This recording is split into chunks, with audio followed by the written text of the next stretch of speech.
Labvakar. Labvakar. Nu, lai nu ko, bet to, ka vēlēšana diena vēl nebūs beigusies, un Viktors Orbāns jau publiski atzīst savu sakāvi, to laikam taču neviens negaidīja, Anžēnkungs. Bija, kas gaidīja, bija, kas negaidīja. Jo, skaidrs, ka vēlēšanas varēja dažādi beigties. Bija jautājums, cik daudz aizies viens partijas pārstāvi nobalsot, cik otri, kā sadalīsies procentā pa vēlēšanu apgabaliem, cik citas partijas tiks iekšā. Līdz ar to, bija pārsteigums, tieši tas pārsvars 2/3, kas nav mazsvarīgi, lai varētu mainīt konstitūciju, bet tagad jau sāks jauna fāze. Jāgaida, ka tiks sasaukts jaunais parlaments, jaunā valdība tiks izveidot, un tur jau arī viss tik raiti var nenoritēt.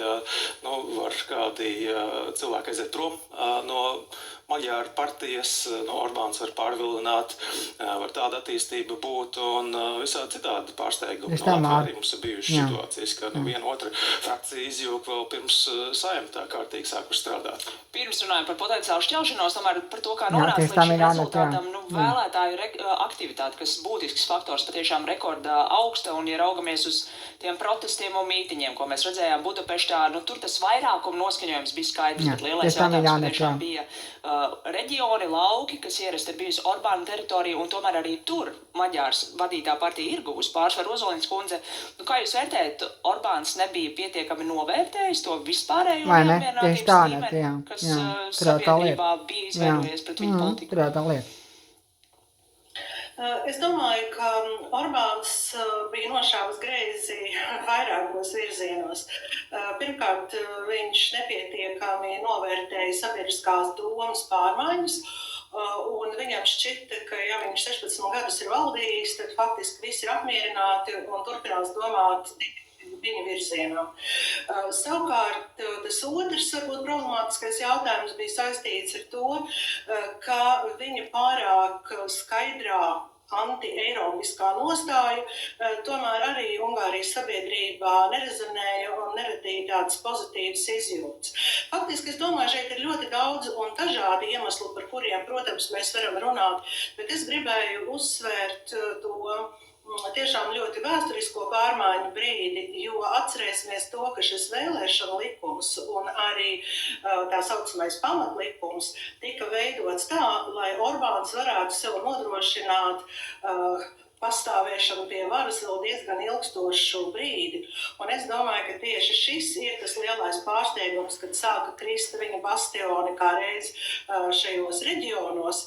Tad tas bija par to faktoru, kas piespieda arī Orbānam atzīt to, ka viņš ir zaudējis šajās vēlēšanās. Jā, es esmu dzirdējis arī no politikas pētniekiem turpat Ungārijā, ka Maģārs tiešām šo apzinoties ļoti mērķiecīgi gājis uz reģioniem, runājis ar iedzīvotājiem, bet tas, ko jūs abi jau pieminējāt, šī Orbāna arī mainītā vēlēšana sistēma, kas neproporcionāli mēs redzam pie aptuveni 50% balsu nedaudz vairāk dod 2/3 parlamentā, kas līdz šim viņa noturēja arī lielā mērā tik ilgi pie varas un tagad pagriezās pret viņu pašu.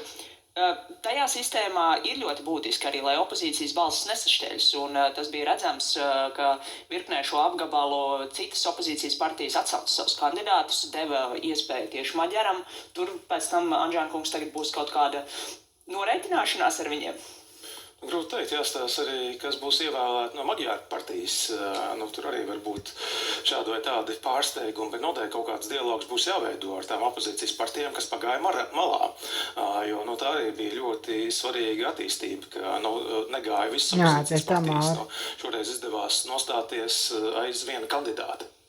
Jūs jau esat teicis arī jau medijos, ka pat ar visu konstitucionālo vairākumu mainīt Orbāna izveidoto sistēmu valsts pārvaldē, medijos, tiesu varā, visur citur, tas nebūs ne ātri, ne viegli. Ozoliņas kundze, bet kā jūs teikt, vai mēs varam tad gaidīt tomēr tādas plašas, straujas, intensīvas reformas pa visu lauku jau tagad uzreiz pēc vēlēšanām, vismaz mēģinājums ar tādām iet uz priekšu? Bet tomēr tāds atslābums, vēlēšanas ir pagājušas, tad lēnām. Jā.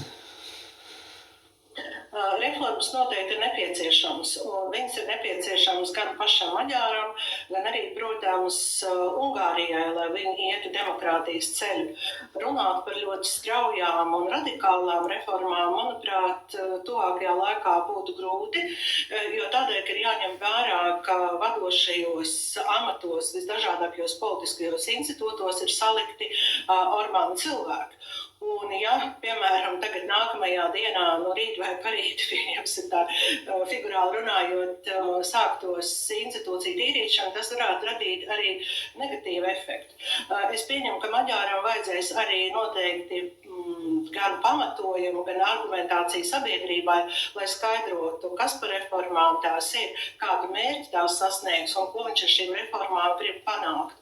Taču es domāju, tā būtiskākā reforma, kas arī attiecās uz mums, protams, nosacīta reforma, ir tā, ka Maģārs ir pro-eiropeisks un faktiski Eiropa ir iegūsi vēl vienu Eiropas vienotības atbalstītāju un tā saucamais Eiropas šķelšanās bloks, kas ir ļoti neliels, bet tomēr pastāv, ka viņš ir sagrūs. Un tagad faktiski Fico būs jāsāk domāt, kā tā turpināt savu pret-eiropeisko un pret-Ukrainas ceļu.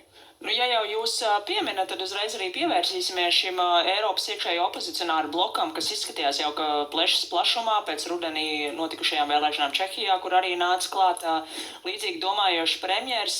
Orbāns, protams, bija gan pirmais, gan vadošais, vai šim pārim Slovākijas Fico un Čehijas Babišs vēl pašā savu ceļu sākumā izdosies līdzvērtīgi ieņemt šo vietu, vai viņa pozīcijas tomēr būs vājinātas tagad? Es domāju, šis divnieks būs ievērojami vājāks, jo Orbāns visu laiku bija pats stingrākais Ukrainas kritiķis. To arī kampaņas laikā varēja redzēt, ka viņš Zelenski pasludināja par bīstamu, ka Maģārs ir dzīvokšķot Ungāriju karā ar Ukrainu. Tas bija arī iepriekšējās vēlēšanās pirms 4 gadiem tāds pats stāsts. Līdz ar to es domāju, ne Fico, ne Babišs nespēs turēt Orbānam līdzi, un nevienam no viņiem nebūs tik tāda uzstājība un pacietība, jo viņš ir daudz izvedis no pacietības Eiropas Savienības sanāksmēs. Līdz ar to es domāju, ka būs daudz vieglāk laiki. Katrā ziņā no Eiropas līderiem mēs dzirdam apsveikumus, savukārt no tiem, kas varbūt ir vīlušies šajā vēlēšanu iznākumā, ir daudz atkārtinājumu, un jāsaka, to es jau priekšvēlēšanu laikā varēju dzirdēt, un tie ir vietā, ka Maģārs, jā, viņš ir pret Orbānu, pret viņa metodēm, pret korupciju un draudzību ar Krieviju nevis Eiropu, bet galu galā viņš tāpat ir konservatīvs, tāpat, piemēram, pret migrāciju. Ozolīnas kundze, jūs redzat, ka tagad jau pēc vēlēšanām tomēr varētu būt ne tik atšķirīga, bet nedaudz atšķirīga politika no viņa puses arī šajos pašos vērtību, minoritāšu tiesību un tāda veida jautājumos, vai, kas arī Eiropas Savienībā vienmēr pozicionēta kā būtiski, vai arī tur gan mēs nevaram sagaidīt, ka Ungārijā kaut kas varētu mainīties? Pirmkārt, es gribētu pateikt to, ka, manuprāt, mūsu diskusijās gan Latvijā, gan arī Eiropā ļoti nepamatoti pastāv viedoklis, ka viena politiskā ideoloģija tā ir tā labā un īstā, un otra ir tā sliktā, un tā ir Eiropai nepiedienīga. Būt konservatīvam nenozīmē nebūt Eiropietim. Ja? Tad arī Eiropas tradīcijā gan konservatīvā ideoloģija, gan konservatīvās partijas vienmēr ir pastāvējuši, un viņas arī pastāvēs. Jautājums ir, vai šī konservatīvā ideoloģija